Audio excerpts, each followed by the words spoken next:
Si vous nous retrouvez à l'instant, vous avez fait le meilleur choix, c'est celui de regarder Info TV et surtout d'être au contact de votre programme. Espace Minet tous les jours de lundi à vendredi, 10h, 11h52. On vous le disait en ouverture ce matin, nous parlons de l'entrepreneuriat avec une question, l'entrepreneuriat au Cameroun, où en est-on? Je commence avec M. Cyril Tchamba. M. Cyril Tchamba, le gouvernement de la République de manière régulière a appelé les Camerounais et notamment les jeunes à se lancer dans l'entrepreneuriat. Nous avons même tout un ministère qui a été créé et mis sur pied par le président de la République, un ministère dédié à l'entrepreneuriat, le ministère de l'entrepreneuriat, de petites et moyennes entreprises, et qui existe donc. Alors, globalement, première question, où en est-on avec la donne entrepreneuriale au Cameroun? Ça marche? Ben, écoutez, la question est un peu complexe. Il faut dire que les Camerounais, sur le plan statistique, l'INSE estime à peu près 450 000 entreprises qui existent au Cameroun et qu'en 2024, nous avons eu la création de près de 22 000 entreprises, ce qui est une augmentation de 7,5% par rapport à 2023. Donc c'est pour dire que dans la dynamique de création d'entreprises, effectivement, les Camerounais y sont.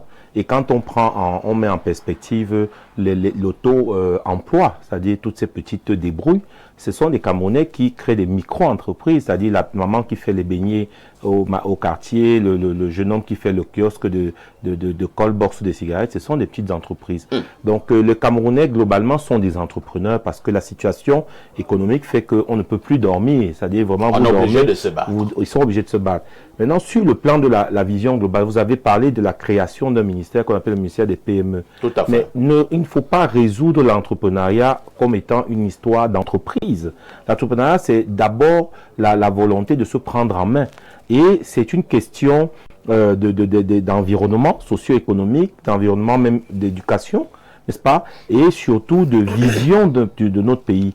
Et je crois que quand on parle des difficultés sur le plan entrepreneurial, elles sont nombreuses. Il y a les problèmes de conformité, il y a les problèmes de fiscalité, il y a les problèmes d'accès au financement, il y a des problèmes même simplement d'équité dans la gestion, n'est-ce pas, de la chose publique et même de la justice. Quand je dis d'équité, je veux dire que ce n'est pas évident pour un entrepreneur d'évoluer, par exemple, dans le domaine de la commande publique où on sait comment tout ça se magouille régulièrement. Quand on voit, par exemple, les tracasseries que les jeunes qui se lancent ont, notamment pour l'accès à l'ouverture d'un compte bancaire au crédit de départ. Parce que nos banques, par exemple, ne savent pas financer, par exemple, les entreprises qui démarrent. On finance des projets, on finance des contrats, mais rarement on finance des entreprises qui démarrent. Donc ces jeunes ont du mal à avoir accès à ces financements-là. On a galvaudé quelque peu ce qu'on appelait la formidable idée qui était la microfinance. Parce qu'à l'initiative, la microfinance qui a été créée en Inde par Mohamed Younous était justement proposé pour accompagner les petites entreprises, les micro-entreprises, des gens qui ont des champs, qui ont des ateliers de couture, des ateliers de coiffure, leur permettre d'avoir des fonds de démarrage.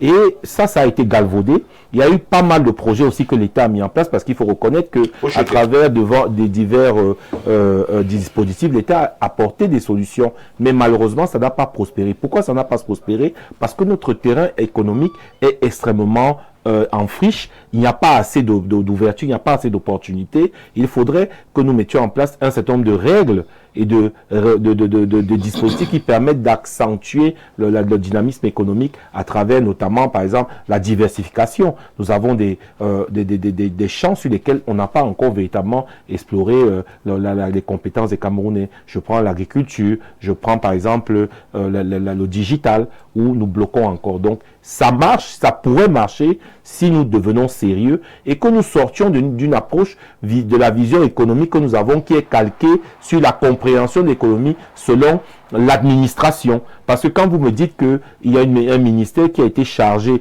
de l'entrepreneuriat qui s'appelle le ministère des PME, non. Il y a aussi le patronat, il y a les syndicats, il y a les associations qui peuvent participer, n'est-ce pas, à l'élan d'entreprise dans ce pays. Il faut pouvoir les mettre en place. Vous avez vu ce matin que le JICAM, dans la question du remaniement ministériel, le JICAM impose sa voix. Cela veut dire que ça ne concerne pas que les politiques, mais la question du revenu ministériel a un impact véritable sur le dynamisme de nos entreprises parce que ça crée, ce blocage-là crée des goulets d'étranglement dans le traitement des dossiers et des projets pour le pays.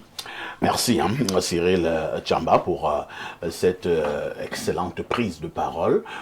Maïmouna, vous qui êtes également chef d'entreprise, nous nous posons la question ce matin de savoir où en est-on?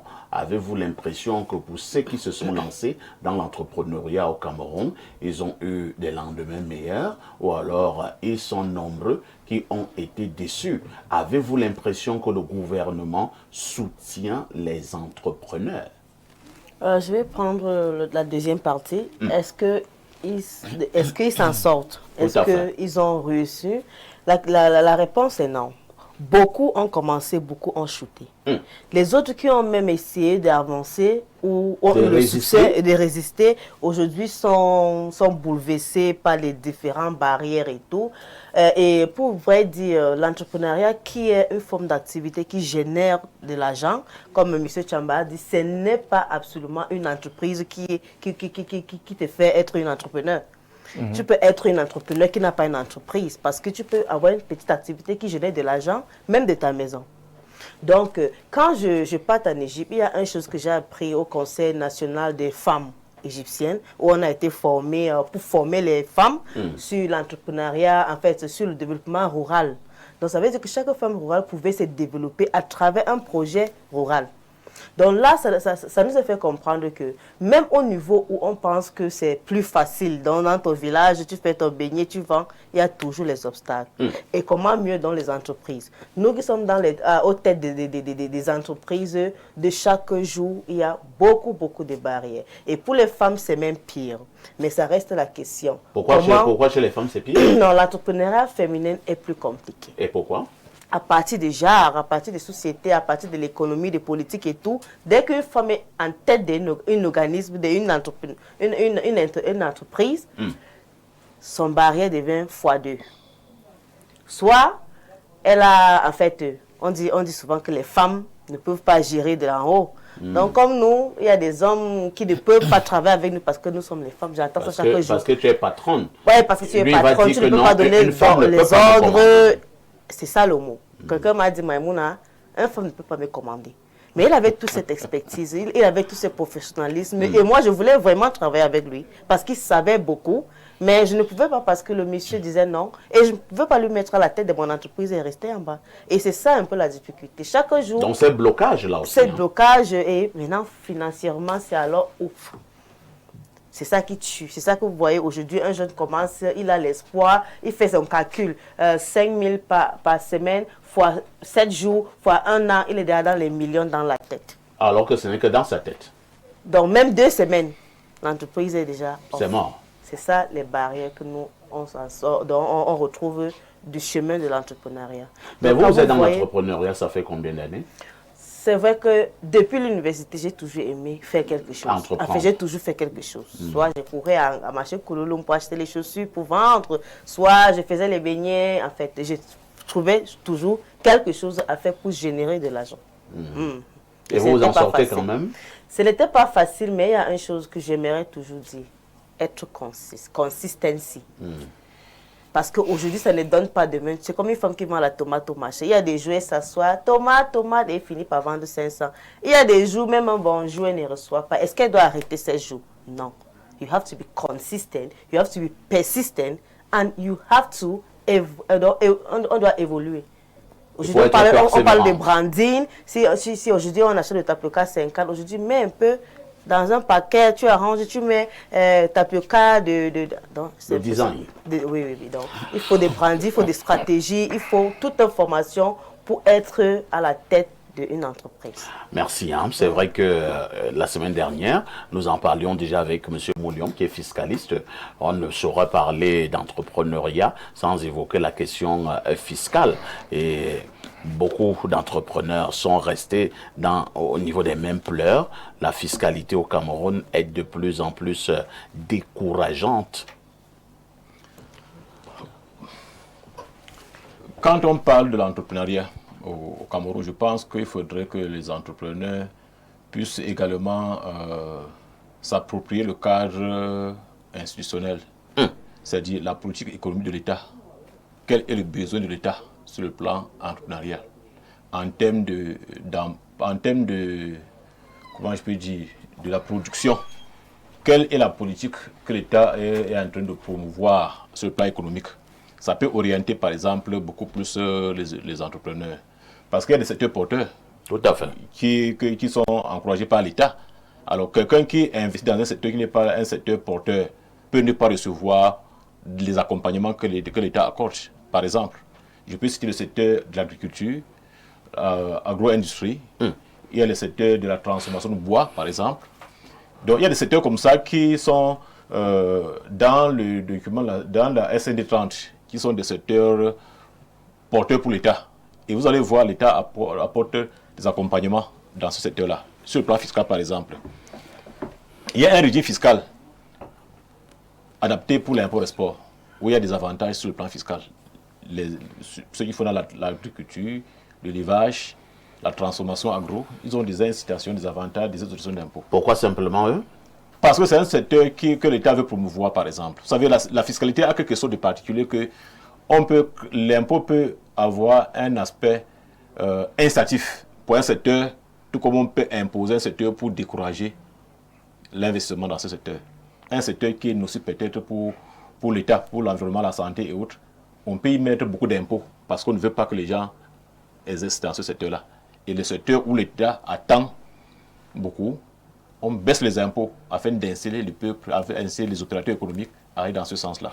De manière générale, avez-vous l'impression qu'en l'état actuel des choses, le gouvernement de la République fait le nécessaire pour encourager l'entrepreneuriat au Cameroun? Je pense qu'il y a une volonté qui peut peut-être rester dans les tests, qui peut rester dans les financements qui peuvent être octroyés, mais qui n'atteignent pas les cibles. Et pourquoi? Parce que les fonctionnaires qui gèrent ça peuvent également devenir des entrepreneurs. Et puis parfois, mais c'est interdit. Parfois, tous ces fonds-là, c'est interdit. C'est interdit. Mais au Cameroun, nous sommes dans un pays où finalement l'interdit est ce qui est permis. Mais c'est dangereux ce que vous dites. Je vous dis qu'il y a la volonté de l'État, mais maintenant c'est la mise en œuvre. Vous allez voir dans... les fonctionnaires eux-mêmes deviennent des entrepreneurs. Vous allez voir... c'est eux qui prennent donc tout l'argent qui est dédié aux entrepreneurs. Qui est dédié aux entrepreneurs. Ça arrive. Je veux dire que ça arrive. Hein. Pas directement. Certains peuvent se mettre... Vous pouvez avoir un projet, que quelqu'un transforme le projet ancien et puis il crée une structure bénéficie du financement. Et lorsque c'est fait de cette façon-là et que la personne n'est pas à la base même du projet, ça ne peut pas émerger, élargir et distraire. Donc il y a des cas comme ça. Il y a des financements de l'État dans le secteur de l'entrepreneuriat qui ne sont pas des financements, c'est-à-dire des accompagnements qui ne sont pas des financements directs. C'est-à-dire les promoteurs peuvent bénéficier des formations financées par l'État, c'est-à-dire l'État paie les experts pour former les entrepreneurs dans un secteur bien défini. Tout à fait. Donc il y a plusieurs formes d'accompagnement que l'État apporte aux entrepreneurs. Donc c'est pour dire qu'il y a quand même une volonté sur le plan fiscal, je peux noter, sur le plan fiscal, pour accompagner, par exemple, avec la réforme de la fiscalité locale qui a intervenu dernièrement, auparavant, dès le début de l'année, les entreprises qu'on créait nouvellement étaient en classe 7 de l'impôt général synthétique. Mais depuis un certain temps, on les classe en première classe. Quand vous partez, vous voyez qu'elles sont en classe 1, classe 2, et les impôts à payer là-bas, c'est parfois 20 000 francs l'année et pas plus. Donc, pour dire qu'il y a quand même une volonté. Maintenant, sur le plan de financement, à travers les banques, à travers d'autres organisations, il peut y avoir des freins. Alain Douk, selon le fiscaliste, l'État a une volonté d'accompagner les entrepreneurs. Il dit d'ailleurs que pour ce qui est de la fiscalité, c'est visible au niveau de certaines catégories. Alors, lorsqu'on l'entendons, on peut dire bravo, tout va bien au Cameroun. Oui, on ne dira pas que l'État ne fait absolument rien. Et encore qu'il faut donner démonstration d'une certaine activité pour rester dans sa crédibilité. Mais est-ce que ça suffit, cette espèce de mouvement? Il faut des résultats, il faut de l'efficacité. Alors, il y a des choses qui se font. Sur le plan formel, en 2025, nous avons eu près de 20 000 entreprises qui ont été créées, notamment les PME. Et nous savons que les PME constituent l'essentiel du tissu productif économique camerounais, à près de 90%. Maintenant, si on veut évaluer, tel que la thématique de ce matin nous pose la question, entrepreneuriat au Cameroun, où en est-on? On doit évaluer les chiffres. Nous sommes en économie, on évalue les chiffres. Alors, l'entrepreneuriat se porte-t-il bien? C'est la question fondamentale. Sur le nombre d'entreprises créées au bout de 5 ans, combien sont en déperdition? Voilà les bonnes questions qu'on doit se poser. Est-ce qu'à ce niveau-là, les statistiques sont réduisantes? Et on verra que non. Au bout d'un certain nombre d'années, 4-5 ans, 86% de ces entreprises n'existent plus, sont en faillite. On devrait se poser les bonnes questions. Est-ce qu'on peut dynamiser sectoriellement l'entrepreneuriat quand le cadre macroéconomique général de l'économie va mal? La preuve, vous avez un État qui n'arrive pas à éponger une ardoise de plus de 4 milliards de francs CFA qu'il doit justement à des entrepreneurs qui lui ont accordé un certain nombre de prestations. Alors, s'il n'y a donc pas ce cash flow chez ces entrepreneurs auprès d'un tel partenaire qu'est l'État, vous pensez qu'ils se redynamisent comment au niveau de leur liquidité pour rester toujours au devant de la scène dans le sous-secteur en question, dans leurs activités, pour rester toujours là, performants? Il y a ce problème. Dans un contexte où, en dépit de cette espèce d'insolvabilité de l'État, ils ont déjà des difficultés à obtenir des financements auprès des spécialistes des valeurs du Trésor, c'est-à-dire le système banquier et financier national, qui a une armada de conditionnalités qui les décourage. Vous voyez donc un problème de liquidité, de financement va se poser. Alors comment l'entrepreneuriat peut être dynamisé dans un tel contexte? Vous avez parlé tout à l'heure, M. Moulium, des allègements fiscaux, des avantages fiscaux dans le sous-secteur de l'import-export. C'est quand même questionnable, pour la simple raison que dans la SND 30, justement, il est question d'un grand concept, celui de la transformation structurelle de l'économie camerounaise, avec le corollaire de l'import-substitution. Il faut que le tissu national camerounais produise, ne soit plus dépendant. Il ne faut pas que le système économique national passe le temps à être extraverti, parce que ça fait du mal à la balance de paiement, et justement, si ça fait du mal à cet aspect de la macroéconomie, ce n'est pas au niveau microéconomique ici qu'on ne ressentira pas justement l'impact fâcheux de cette décision d'économie politique. Donc, en réalité, le sous-secteur en question dépend de la santé générale de notre économie. Et vous voyez que les indicateurs ne sont pas bons. La croissance, il faut de la croissance pour qu'il y ait des retombées pour tout le monde au niveau du pays, notamment aussi pour les entrepreneurs. Est-ce qu'ils dégagent la croissance qu'il faut? Vous savez que notre croissance stagne. Nous sommes là toujours à quelque chose comme 3%. C'est à peine si on va... Est-ce qu'on arrivera un jour à 2 chiffres? Ça jamais, hein. En l'état actuel des choses, les indicateurs sont tellement mauvais que c'est même pas envisagé. Vous n'êtes même pas à 6%, vous voulez parler de 2 chiffres, c'est pas possible pour le moment. Pour le moment, ça reste une pure utopie. Merci Alain. Allons rapidement au niveau de notre messagerie. Salut les démineurs concernant l'entrepreneuriat au Cameroun. Tu te bats corps et âme et...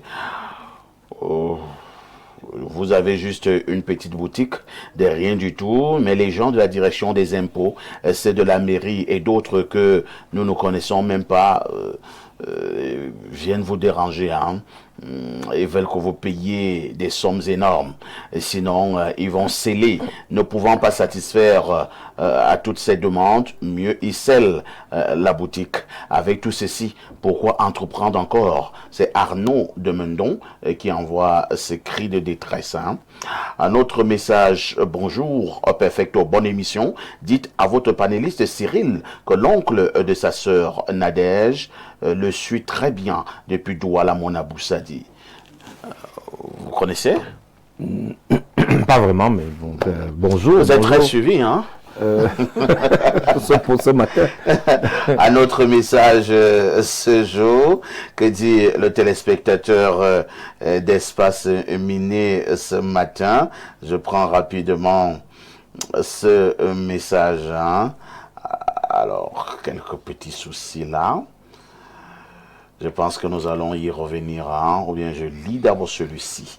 Bonjour, parfait. J'aimerais rajouter qu'une bonne partie du tramadol, bon, nous parlons plus vraiment du tramadol, hein, nous parlons beaucoup plus des messages ayant trait au sujet inscrit à l'ordre du jour, c'est-à-dire à l'entrepreneuriat. Je recommence donc avec M. Tchamba, le temps pour moi d'enregistrer des nouveaux messages. Hein. Petit problème d'ordre technique. Alors, Monsieur Tchamba, nous avons essayé de voir ce qui n'allait pas et voir également ce qui allait. Moi, je suis journaliste. Ce qui m'intéresse, c'est le train qui n'est pas venu à l'heure. Ce qui m'intéresse, ce n'est pas lorsque le chien a mordu l'homme, mais c'est quand l'homme a mordu le chien. C'est ça qui m'intéresse. Vous voyez un peu. Alors, pourquoi à un moment donné, ça ne fonctionne pas bien au niveau de l'entrepreneuriat au Cameroun? À qui la faute? Au gouvernement ou alors aux entrepreneurs eux-mêmes? C'est une vraie question. Je voudrais, avant de répondre à cette question, dire deux choses, apporter une petite éclaircie. Les fonctionnaires ne sont pas systématiquement exclus de faire des affaires. Il y a des domaines dans lesquels ils ont l'autorisation. Par exemple, le secteur immobilier, ils peuvent avoir des biens locatifs. Les fonctionnaires peuvent investir dans l'agriculture. Ils peuvent avoir des hôtels. L'immobilier, on a parlé des locatifs. Moi, j'ai pas de locatif. Et ils peuvent avoir des plantations, c'est autorisé. Et ils peuvent faire de la production littéraire. Un fonctionnaire peut enseigner. C'est aussi avoir non, nous ne parlons pas de ça. Maintenant, la seule nuance, c'est qu'il faudrait que... Nous parlons du fait qu'un fonctionnaire puisse ouvrir des stations d'essence, un fonctionnaire puisse ouvrir des supermarchés. Là, ça ne rentre pas dans le cadre... Un fonctionnaire puisse gagner des marchés dans des ministères, des marchés publics. Non, ça ne rentre là, voilà, c'est ça qui nous intéresse. Un fonctionnaire qui est inscrit dans une chaîne de financement, tu es dans un ministère ou dans un projet où tu es censé accompagner le financement des produits destinés aux jeunes. Et que toi, finalement, tu te transformes en bénéficiaire. Là, ça pose problème. Nous parlons de ce genre de fonctionnaires. Non, c'est parce qu'il fallait apporter cette nuance pour que les gens ne se perdent pas. Vous savez qu'au Cameroun, quand on fait un débat comme celui-ci, les gens vont s'accrocher sur le détail pour tuer l'effet de ce que nous voulions faire. Maintenant, à votre question, pourquoi ça ne marche pas? Moi, je pense que c'est une faute qui est partagée. Vous savez, la culture d'entreprise, la façon de regarder l'entrepreneuriat dépend aussi de la structure même de notre société. Madame disait, les gens entrent en entreprise, pourquoi? Ils montent des entreprises, pourquoi? Moi, je vais vous raconter des anecdotes. C'est-à-dire, nous tous, moi, je ne vous ai peut-être pas dit, j'ai une casquette que je ne mets pas souvent en avant. Je suis promoteur d'entreprise depuis presque 20 ans aujourd'hui. Donc, quand nous avons commencé en tant que jeunes entrepreneurs, on allait dans l'entrepreneuriat parce que nous pensions devenir riches.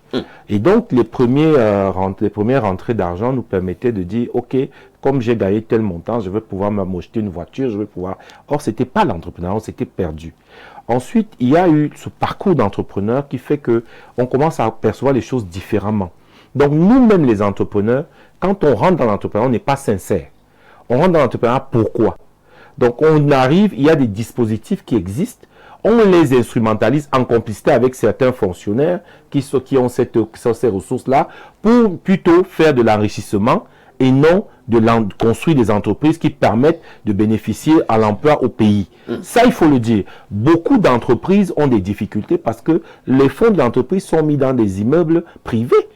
Et les gens, les entrepreneurs oublient que dans le dispositif OADA, il y a une disposition qui s'appelle abus de biens sociaux. Quand vous avez déjà créé une SARL, l'entreprise ne vous appartient pas intuitu personnalité. C'est une personnalité morale qui a ses ressources pour lesquelles vous avez des obligations, des règles de fonctionnement. Or, vous voyez encore des entreprises où les gens vont prendre l'argent tous les jours pour aller à faire le personnel comme la poche. Donc ça, c'est important de le dire. Et ça plombe forcément l'histoire de l'entreprise, la défense de l'entreprise, parce que c'est confondu avec les ambitions personnelles. Et comme les gens ont tendance à devenir mégalos, dès qu'ils ont gagné un marché de 100 millions, ils pensent qu'ils ont 100 millions, ça devient problématique. Et après, on rentre dans des combines avec quelques fonctionnaires verrés, on plombe l'affaire. D'ailleurs, et je voudrais le dire parce que c'est important. Quand vous voyez dans ces pays-là où les gens, leurs entreprises fonctionnent, c'est qu'il y a ce qu'on appelle une vision. J'ai eu la chance de rencontrer des gens qui sont dans une mouvance qu'on appelle les entrepreneurs chrétiens. C'est-à-dire la vision de l'entrepreneuriat selon la doctrine sociale de l'Église. Et j'ai appris comment est-ce que l'Église aussi construit le leadership entrepreneurial avec les bonnes règles. Pourquoi j'ai créé une entreprise, elle peut me servir, c'est vrai, pour moi on crée parce qu'on veut en vivre, mais aussi parce que c'est une entreprise qui donne du travail à d'autres, permet à d'autres de vivre, et c'est une entreprise qui existe dans la société et qui est utile à la communauté. Parce que quand vous avez un produit et service, la femme qui vend les beignets, elle n'est pas là seulement pour gagner de l'argent, mais elle est aussi là parce qu'elle apporte un service social. Les enfants qui achètent des beignets, ça leur permet d'aller à l'école et de manger. Donc tout ça, il faudrait que nous remettions en place. Si ça ne marche pas, il y a un responsable qui est peut-être l'État, qui ne sait pas bien réguler cette affaire, mais il y a beaucoup de co-responsables qui sont ces entrepreneurs qui croient que, et c'est une mentalité très partagée au Cameroun, tout au Cameroun est aujourd'hui une histoire de mapartisme. Chacun veut seulement sa part. Personne ne pense jamais à la part des autres, à la part du pays. Et là, nous faisons un clin d'œil au professeur Mononjana. Tout à fait. De là où il se trouve actuellement, lorsque nous parlons du mapartisme. Alors, il y a une question qu'un téléspectateur pose. J'espère que M. Mouliom lui donnera une réponse. Je suis un jeune agriculteur. S'il vous plaît, je veux savoir où demander, ou quoi faire pour demander du soutien financier à l'État. Vous avez une réponse à l'endroit de ces jeunes agriculteurs? Bon, mais il doit se rapprocher au niveau du ministère de l'Agriculture parce que il y a beaucoup. Il y a des projets là-bas. Il y a beaucoup de projets. Il y a beaucoup de projets au niveau du ministère. Il peut déjà au niveau de sa région, s'il est dans un arrondissement, aller au niveau de la délégation de l'agriculture, de l'élevage pour se renseigner. Pour prendre des renseignements. Pour prendre des renseignements. Il y a des projets, il y a beaucoup de programmes pour l'accompagnement des jeunes. Bonjour parfait, c'est pas facile d'évoluer au Cameroun. Malgré tes efforts, tout est biaisé. En bonjour à Cyril.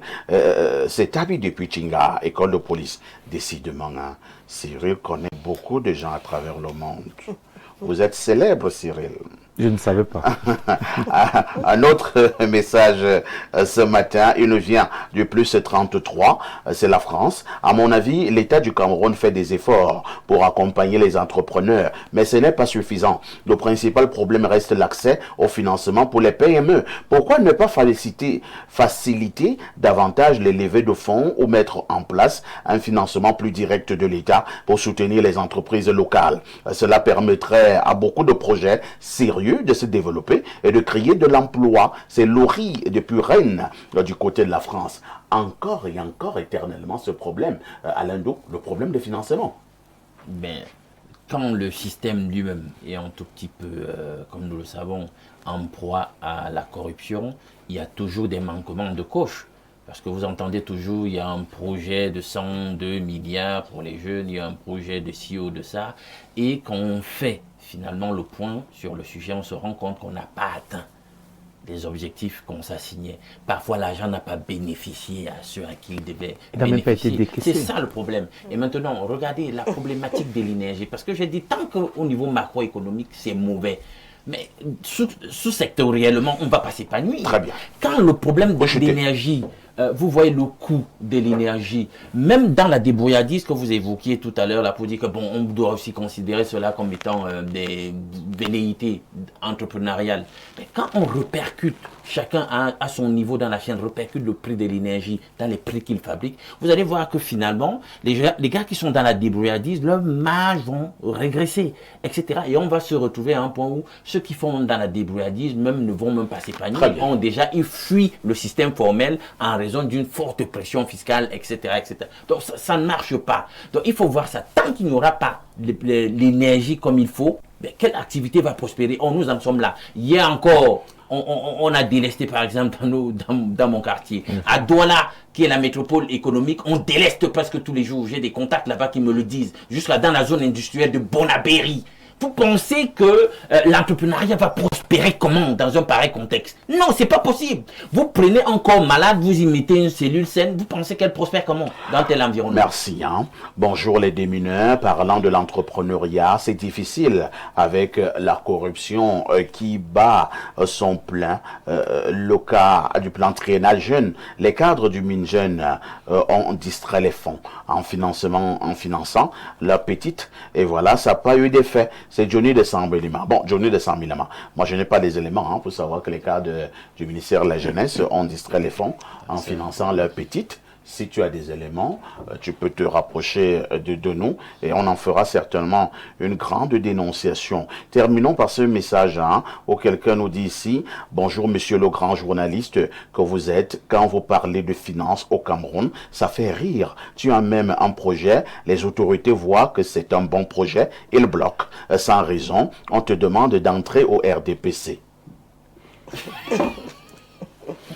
C'est avec ce message dans notre style que nous allons mettre un terme à ce programme. N'oubliez pas la rediff de ce programme, c'est tous les jours à partir de 22h30. Merci d'avoir encore été là. Nous serons encore là pour encourager la donne entrepreneuriale. Ce n'est que de cette manière-là qu'on développera notre pays, notre cher et beau pays, le Cameroun. Avec tout ceci, que faites-vous encore ailleurs?